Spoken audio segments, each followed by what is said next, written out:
तो अब ऐसा है कि पजल के अंदर टफ क्वेश्चन ढूंढ के बताओ, जबकि पजल में सबसे पहले ये करना है कि सबसे पहले जो भी डेज है, बिल्डिंग है, उन पर जिन व्यक्तियों की जानकारी मिल जाए उनको सबसे पहले भर लो। बचे हुए चार जो मंजिल हैं उनमें वो कहता है कि इन दोनों के बीच में ये रखना है, तो वो रखना आसान हो जाएगा। ये कहेगा कि इस व्यक्ति के जस्ट नीचे ये होना चाहिए, जस्ट ऊपर ये होना चाहिए, तो वो भी भरना आसान होता है। और ये गिनती के चार या पांच ही तरीके से अरेंजमेंट होते हैं, जो 10-20 पजल के बाद आपको ऐसे लगेंगे रटे पिटे से। आपको पजल की पहली लाइन पढ़ते ही पता होगा कि वो क्या करने वाला है।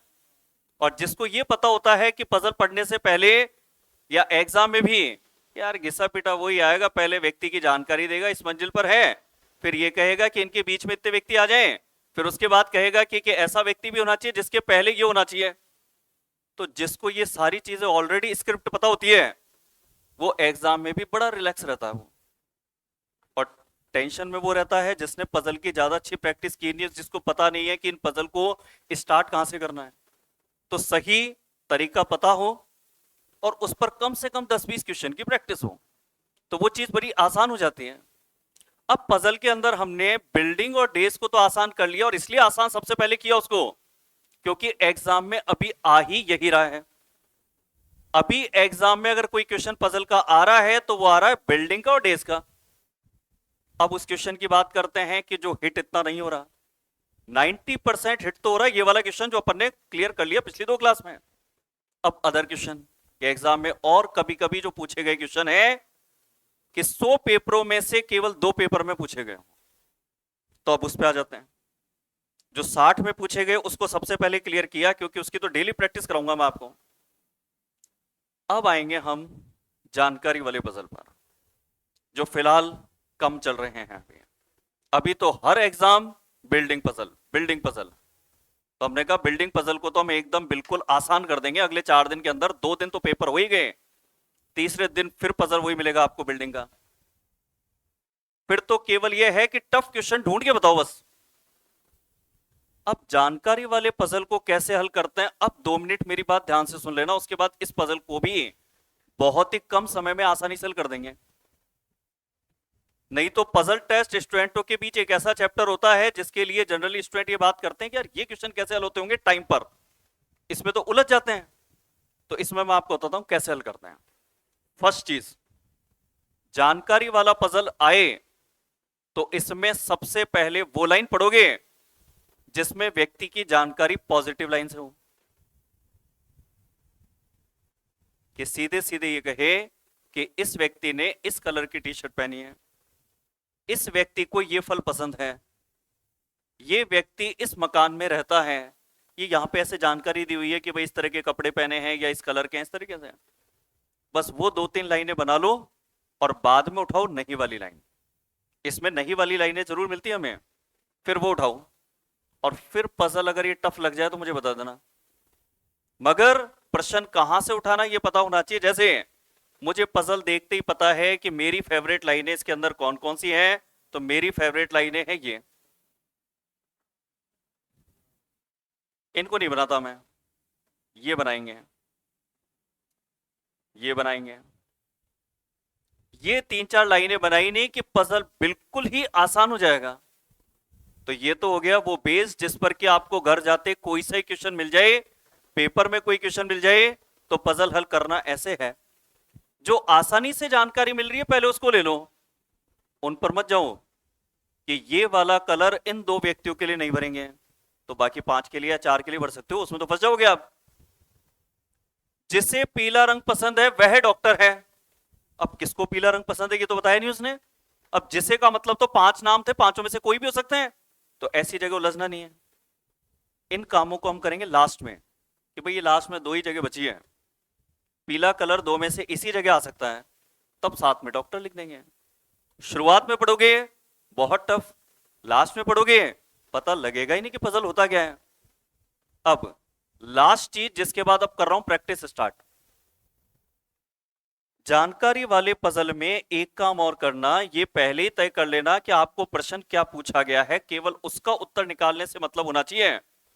ये नहीं कि 5 व्यक्तियों की जो 2-2 जानकारी हैं तो पूरी की पूरी आप 10 जानकारी सेट करो। आपको जानकारी केवल ये चाहिए कि कौन सा वस्त्र मखमल से बना है, केवल इससे मतलब है। अब आ जाते हैं इंपॉर्टेंट चीज पर कि फाउंडेशन तो मैंने बता दिया कि इस तरीके से प्रश्न हल करना होता है। अब बात आती है प्रैक्टिस।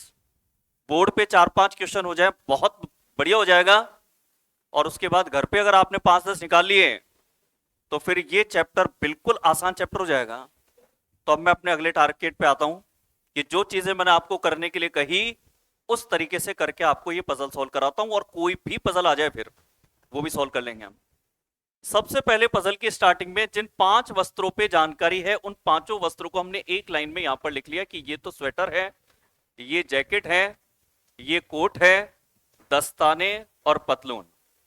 ये हमारे पास में 5 वस्त्र बताए गए हैं। जो किस तरह के कपड़ों से बने हुए वस्त्र हैं वो जानकारी है, और प्रत्येक का कलर अलग अलग है। ये लाइन पहली बार तो मैं इतना पढ़ रहा हूं, बाकी आगे से नहीं पढ़ूंगा। आगे से तो मुझे डायरेक्ट यहां पढ़ना है जिसमें जानकारी लिखी हो, जैसे ये वाली जानकारी, क्योंकि ये फॉर्मल लाइनें होती हैं। जैसे बिल्डिंग वाले पजल में आती थी कि बिल्डिंग नंबर 1 से लेकर के 7 तक है, तल वाला 1 है, ऊपर की मंजिल का नंबर 7 है। ऊपर का 7 ही तो होगा, नीचे का तल 1 ही तो होगा, तो उसको पढ़ करके टाइम पास क्यों करना बार बार।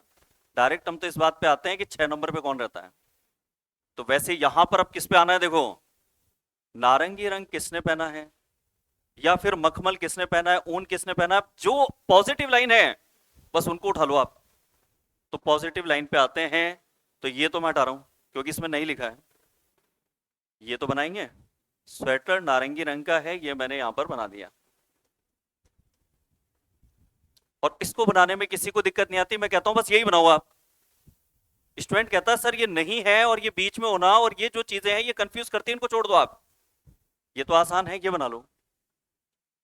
ये भी आसानी से कोई भी बना सकता है कि जो कोट है यहाँ पे ये बना किससे है, फर से बनाएंगे। ये आंसर कभी नहीं हो सकता क्योंकि मखमल से जो बना है वो कोट तो नहीं होगा, क्योंकि कोट के लिए तो साफ कह रहा है फर से बना है। लेकिन ये काले या लाल रंग का नहीं है, ये बाद में डिसाइड करेंगे हम। नहीं वाली लाइनें बाद में, जो उलझाती है उनको बाद में। दस्ताने का तो सीधे सीधे कह रहा है पीले रंग का है, इसको बना दो। और आसानी से क्या पता लग जाएगा, ये तो नहीं वाला कहता है, इसको छोड़ दो। नारंगी रंग के वस्त्र ऊन से है, और नारंगी जो कलर है वो किसका था, स्वेटर का। तो नारंगी अगर स्वेटर का है तो ये जो बना है ये किससे बना है, ऊन से बना है। इसके बाद में अब देखो, वैसे मैं चाहूं तो स्वेटर को यहां से काट सकता हूं क्योंकि स्वेटर का तो हमें पता लग गया कि स्वेटर बना है ऊन से। या तो हमारा आंसर पतलून है या फिर दस्ताने हैं। आगे गए तो और आसान लाइनें ढूंढते हैं, तो जैकेट फलालेन से बनाई, ये भी बहुत अच्छी लाइन है। ऐसी लाइन नहीं है कि इसको आपको 3 बार पढ़ के समझना पड़े, एक ही बार में तुरंत क्लियर हो रहा है कि जैकेट जो बना है ये बना है फलालेन से। अब हमारे पास केवल 2 बचे हैं। जैकेट फलालेन से बना है और काले या सफेद रंग का, ना तो काले का नहीं तो फिर इसको नहीं पढ़ेंगे। पतलून सफेद रंग का नहीं है। पतलून अगर सफेद रंग का नहीं है तो सफेद रंग तो यहां पर क्रॉस कर दिया, और कोई लाइन यहां पर छूटी हो अपनी, तो अब आते हैं नेगेटिव लाइनों पर। पॉजिटिव सारी बना ली। अब यहां पर कहता है कि जैकेट और पतलून मखमल से नहीं बने हैं। जैकेट भी और पतलून भी मखमल से नहीं बने हैं, तो पतलून अगर मखमल से नहीं बना है तो यहां नजर डालो कि मखमल को अगर हम यहां नहीं लिख सकते और इन 3 जगह नहीं लिख सकते तो दस्ताने पे लिखेंगे। अब ये जो हमने जिस तरीके से प्रश्न हल किया है ना, ये इसका सबसे आसान तरीका है कि जो सबसे पहले पॉजिटिव लाइनें थी, जैसे थी कि स्वेटर नारंगी कलर का है, जैकेट फलालेन से बना है, कोट फर से बना है, तो जो आसानी से उपलब्ध हो रही है जानकारी पहले उसको लिखो, और लास्ट में जाकर के जो नहीं वाली जानकारियां हैं उनको पढ़ो। और कितना पढ़ो, जब तक कि यहां जो प्रश्न था उसका उत्तर नहीं आ जाए। क्योंकि पजल के अंदर जो स्टूडेंट कहते हैं ना टाइम लगता है, वो टाइम तब लगता है जब लाइनें हम लगातार पढ़ते हैं, और तब तक पढ़ते रहते हैं जब तक कंप्लीट दोनों साइड नहीं बन जाता, जबकि उसकी जरूरत नहीं है। क्वेश्चन केवल एक पूछा जा रहा है तो उसका उत्तर निकलना चाहिए केवल। इसी चीज को एक और क्वेश्चन पे अप्लाई करके आपको बताता हूं। एक और क्वेश्चन लिया जिसमें कि 5 मित्र हैं लियो, केसी, पामेला, अलीशा और एंड्रयू। 5 नाम लिखने में मुश्किल से 5 सेकंड भी नहीं लगेंगे। अगर इतना शॉर्ट लिखोगे और पूरा जमा जमा के लिखोगे, पूरे नाम के पामेला पूरा लिखो, केसी लिखो, तो थोड़ा सा टाइम और ज्यादा लग जाएगा, तो उसकी कोई जरूरत नहीं है। आते हैं डायरेक्ट किस लाइन पर जहां से इंफॉर्मेशन दी गई हो और जानकारी जो दी गई है वो दी गई है यहां से। जिसे नाशपाती पसंद है, नाम तो नहीं दिया किसको नाशपाती पसंद है, ये मत बनाओ, ये उलझने वाले काम होते हैं ये। जिसे आम पसंद है वह गायक या डॉक्टर है, जिसे नाम तो नहीं दिया, तो यहां उलझने की जरूरत नहीं है। ऐसी लाइनें जो कि पढ़ करके एक ही बार में क्लियर हो गई हो, तो ये लाइन तो हो गई ना कि जो ऊपर व्यक्तियों में लियो है, इसको तो कौन सा फल पसंद है, सेब पसंद है। लियो के लिए यहां पर फल लिख दिया हमने सेब होना। और एक बार ये टारगेट भी ले लेते हैं कि टारगेट क्या है हमारा, इनमें से कौन ऐसा है जिसका पेशा डॉक्टर होना है। तो जब भी ये पता लग जाएगा हम प्रश्न को वहीं बंद कर देंगे।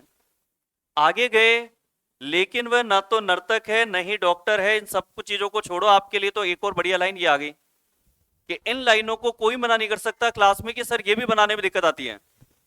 तो केसी का हमें पता लगा कि इसका जो प्रोफेशन है ये है गायक होना। तो केसी तो आंसर होगा ही नहीं, क्योंकि केसी तो गायक है, साफ ही कह रहा है वो, ऊपर तो डॉक्टर तो कैसे हो गए। और आगे गए कि भाई बढ़िया लाइन हो, तो वो कहता है एंड्रयू को नाशपाती पसंद है, ये भी लाइन बढ़िया है। एंड्रयू को नाशपाती पसंद है, ये नाशपाती लिख दी यहां पर। और नाशपाती वाले के लिए अब इस लाइन का आप जो है अर्थ निकाल सकते हो कि जिसे नाशपाती पसंद है उसके लिए प्रोफेसर होना लिखेंगे। और आओ कि कितना आसानी से उपलब्ध हो सकता है। आसानी से उपलब्ध हो सकता है कि जो गायक है ना उसे खुबानी पसंद है, जो गायक है उसको खुबानी पसंद है। अब यहां पर आप डॉक्टर जो आपको निकालना है उस पर एक हिंट था आपके पास कि जिसको आम पसंद होगा ना वो गायक या डॉक्टर होगा। अब आम वाला डॉक्टर ही होगा, क्योंकि गायक का तो कंफर्म है कि गायक तो कौन है, जिसको खुबानी पसंद है। अब आम के साथ डॉक्टर का अगर कॉम्बिनेशन बनाए तो आगे क्या इंफॉर्मेशन और मिलती है, तो ये भी पढ़ लो एक बार कि जो अलीशा है इसको तो स्ट्रॉबेरी पसंद है, तो ये आम किसको पसंद है। क्या ये आसानी से पता लग रहा है कि नहीं लग रहा है कि पी को आम पसंद है, और पी के लिए यहां पे जो नाम है वो है पामेला, तो आंसर निकल गया। और जिसके लिए हमने कोई ये नहीं कि बहुत माथा पच्ची करी यहां पर, जो यहां पर हिंट लाइनें थी, क्लू लाइनें थी, जिनसे पजल के अंदर हम उलझते हैं, हमने उन सब लाइनों को इग्नोर कर दिया। हम केवल सीधे सीधे रास्ते पे चलते चले जिसमें आसानी से इंफॉर्मेशन थी। तो लास्ट में जाकर के हमारे पास में आम जो लिखने के लिए एक स्पेस मिला वो यहां था, और यहां साफ लिखा था कि जिसको भी आम पसंद होगा ना वो या तो गायक होगा या डॉक्टर होगा। गायक हो नहीं सकता, क्योंकि गायक के लिए तो यहां पर साफ लिख दिया था कि गायक जो है उसको खुबानी पसंद है। तो ये यहां पर पी के लिए डॉक्टर होना ये कंफर्म हो गया। 2 क्वेश्चन मैंने आपको उस फॉर्मेट पे बता दिए जिसके लिए स्टार्टिंग में मैंने कहा कि पजल को अगर बहुत ही आसान करना है तो पॉजिटिव लाइनें जिनमें है लिखा होता है कि इसको आम पसंद है, इसको नाशपाती पसंद है, या फिर ये गायक है, ऐसी आसान लाइनों को बना दो, और जो टफ लाइन बचती है उनको लास्ट में फिल करो। पजल क्या होता है, पजल जैसे एक गेम होता है, उस गेम में कई टुकड़े जब आप उठाते हो ना जमाने के लिए, तो कई बड़ी आसानी से पता लगते हैं कि यार इसमें तो आइस दिख रही है व्यक्ति की। अब ये हिस्सा अगर आइस का दिख रहा है तो जो आसान लगता है उसको सबसे पहले जमाते हैं, और कुछ टुकड़े ऐसे आते हैं जो देख के समझ नहीं आता ये कहां जमेंगे, तो उनको पहले थोड़ा ना जमाते हैं, पहले उठाते वही है जो आसानी से पता लग रहा है ये तो इस जगह पे बनेगा। वही चीज यहां पे करनी है, जो आसानी से पॉजिटिव लाइन है पहले उनको जमा दो आप। एक और पजल लेते हैं, एक और पजल लिया कि इसको भी एग्जाम्पल के तौर पे ले लें, और मैं आपको बताऊं ये जब पेपर हुए थे ना, पजल जानकारी के यहीं से आना स्टार्ट हुए थे। एनटीपीसी सीबीटी 2 2022 जून के अंदर पेपर लगा था, और इस पेपर को देके आने के बाद में स्टूडेंटों ने बहुत आक्रोश जाहिर किया था, सर क्वेश्चन ऐसे आ गए, पजल ही पजल से पेपर भरा हुआ था, क्योंकि वहां पे 5 पजल थे। और ये पजल उस वक्त उनको उतने आसान नहीं लगते थे, क्योंकि इस तरह के पजल की स्टार्टिंग हुई थी। बाद में इसका हमने भी एनालिसिस किया कि अगर क्वेश्चन एक ही आ रहा है, क्योंकि इससे पहले आते थे 3 से 5, तो वहां पूरा बनाया जाता था वहां पे। अब पजल का पैटर्न आ रहा है ये वाला, तो इस पैटर्न के तहत तो यहां पर ये चीजें बनती है कि जब एक ही क्वेश्चन का उत्तर निकालना हो ना, तो केवल उसी का जवाब दो। किसने पूछा क्या? इसने पूछा इनमें से किसे धूल से एलर्जी है, इसी को, इसको केवल इसी प्रश्न का जवाब चाहिए। जबकि पहले क्या होता था, 18-19 के पेपरों में रेलवे में 3 से 5 क्वेश्चन आते थे। धूल से एलर्जी किसको है, या फिर बिल्ली से एलर्जी किसको है, मछली से एलर्जी किसको है। जब 5 प्रश्न आते थे तो पूरा ही पजल बनाना पड़ता था। मगर अब जब क्वेश्चन एक आ रहा है तो हमारा तरीका भी उस नए तरीके के अनुसार ही चेंज होगा। हमारा तरीका क्या है, जिन 5 मित्रों के नाम लिए हैं उनको हमने यहां पर बना दिया कि ये पूर्वा है, ये रोशन है, ये विभोर है, ये लूना है और ये अनुज है। अब इनकी जानकारी जो आसानी से मिलेगी उसको बना देंगे। यहां पर जानकारी पे जाते हैं डायरेक्ट ही, कहां से जानकारी मिल जाएगी, तो यहां से जानकारी स्टार्ट हो रही है। ऊपर की लाइनों को पढ़ करके टाइम खराब नहीं करेंगे अपन। लूना को बिल्लियों से एलर्जी है, ये लाइन बहुत ही बढ़िया है, पॉजिटिव लाइन है, तो इसको हमने बना दिया कि लूना को जो एलर्जी है वो है बिल्लियों से। इसके बाद में कहता है, लेकिन उसे नहीं वाला तो पढ़ेंगे नहीं अभी, ये पढ़ेंगे लास्ट में फिर अगर जरूरत पड़ेगी तो। पीले रंग की टी शर्ट पहने हुए व्यक्ति को धूल से एलर्जी है। धूल से एलर्जी निकालनी है तो ये ध्यान रखना, कलर पीला भी अगर डिसाइड हो गया किसी का तो उसके लिए ही धूल से एलर्जी लिखी जाएगी। तो ये बहुत बड़ा हिंट है। आगे जाते हैं। पूर्वी ने काले रंग की टी शर्ट पहनी है, तो बहुत ही आसान लाइन है। ये यहाँ पे रंग जो है इसके लिए काला कलर लिख दिया। तो पूर्वी तो आंसर हो ही नहीं सकता, क्योंकि धूल से जिसको एलर्जी होगी ना उसके टी शर्ट का कलर काला नहीं, उसका कलर होगा पीला। तो ये ऐसे ऑप्शन में कई तो ऑप्शन वैसे कट जाएंगे इसमें। लेकिन उसे दुग्ध उत्पाद या मछली से एलर्जी नहीं है, इसको छोड़ दो, मगर इसको बना लो, क्योंकि नहीं वाली लाइनों को छोड़ देंगे और है वाली लाइनों को बना लेंगे तो पजल आसान हो जाता है। विभोर ने बैंगनी रंग की टी शर्ट पहनी है, तो ये विभोर है, इसके लिए कलर हो गया बैंगनी।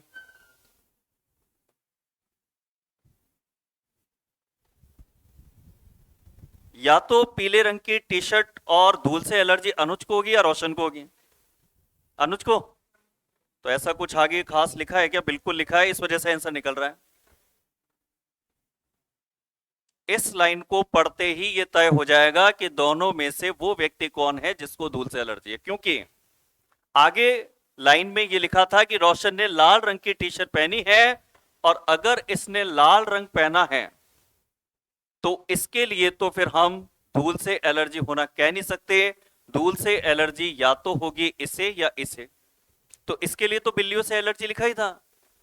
तो पीले कलर के साथ में अगर हम यहां पर लिखेंगे उस व्यक्ति को जिसको धूल से एलर्जी है, तो ये दोनों इंफॉर्मेशन केवल यहां भरी जाएगी।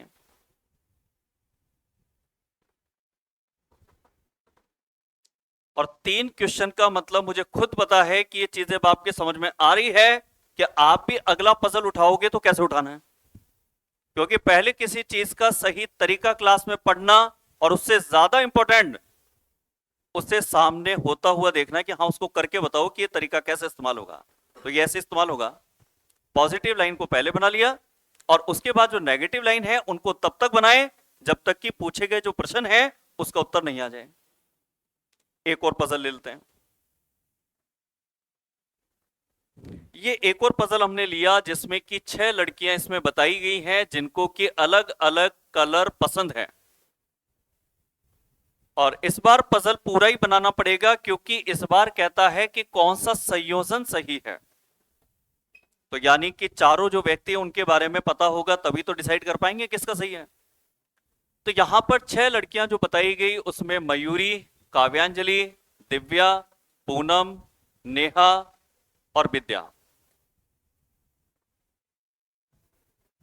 इनको बनाने के बाद जो आसानी से जिनके बारे में पता लगता हो, तो ये बहुत ही आसान लाइन है, तो हमने इसको बना दिया। इसके लिए लाल कलर लिख देते हैं यहां पे। पूनम को हरा और पीला रंग पसंद नहीं है, ये बाद में बना लेना। नेहा को बैंगनी रंग पसंद है, ये बना लो पहले। तो ये नेहा के लिए कलर हो गया बैंगनी कलर। और क्या कहता है, विद्या वाली लाइन को तो हटा दो क्योंकि नहीं वाला लिखा है, मगर इसको बना लो। मयूरी को नीला रंग पसंद है, तो जो लाइनें हमें अच्छी लगी वो तो हमने बना ली, मगर अब जो नहीं वाली लाइनें हैं वो बना ले। हमने 3 कलर नीला, लाल और बैंगनी को तो हमने तय कर लिया है, मगर इन तीनों कलर को तय करना बाकी है कि ये किन व्यक्तियों को लिखे जाएं। तो वो जहां मना करेगा वहां छोड़ के अन्य जगह बना देना। मना किसको करता है, तो यहां देखो पूनम के बारे में, पूनम को मना करता है हरा और पीला। 3 कलर आपके पास वहां बचे हैं। 3 कलर में अगर हरा और पीला यदि मना करता है तो क्या भरना पड़ेगा, गुलाबी। तो ये यहां पर कलर इसके लिए डिसाइड कर दिया गुलाबी।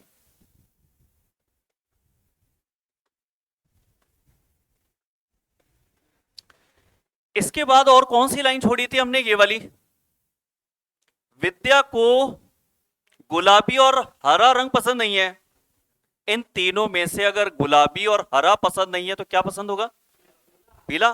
तो लास्ट में जो बचता है वो अपन इस तरीके से फिल करते हैं। तो क्या था इसमें, विद्या के लिए ये हो गया हरा। और अब तो एक ही कलर बचा है, तो वो बचे हुए व्यक्ति काव्यांजलि को देंगे। बचा हुआ कलर इसके अंदर कौन सा है, अब हरा, पीला बचा है क्या, तो पीला बचा हुआ यहां दे देंगे अपन। ये नहीं वाली जो लाइनें होती है ना, ये इस तरीके से सेट होती है। इसमें क्या अपन ने पूरा हल करके देखा अभी। क्या था लास्ट लाइन, क्या थी, विद्या को गुलाबी और हरा रंग पसंद नहीं है, तो विद्या के लिए हरा मना था। तो विद्या के लिए तो क्या हो जाएगा, पीला, और बचा हुआ हरा किसके लिए हो जाएगा, काव्यांजलि के लिए। ठीक है, चलो अब आ जाओ कि इसके अंदर संयोजन किसमें सही है। तो काव्यांजलि के लिए गुलाबी लिखा नहीं, नेहा के लिए नीला ये भी लिखा नहीं, विद्या के लिए पीला ये सही हो गया इसमें। बताओ जानकारी वाले जो पजल हमने करे हैं और जो तरीका है वो सबके क्लियर है कि नहीं है, क्लियर है सबके। यानी कि आगे इस तरह का पजल आए तो जैसे बिल्डिंग वाले पजल में आपको परफॉर्मेंस है वैसे इसमें भी होना चाहिए। हालांकि ये पजल मैं आपको ज्यादा पेपर में दे नहीं पाऊंगा क्योंकि ये 2024 के पेपरों में पूछे ही नहीं गए थे, तो वो क्वेश्चन शायद पेपर में आपको कम ही मिलेंगे ये। ठीक है, चलो आज इतना ही करते हैं, बाकी करते हैं कल की क्लास में फिर।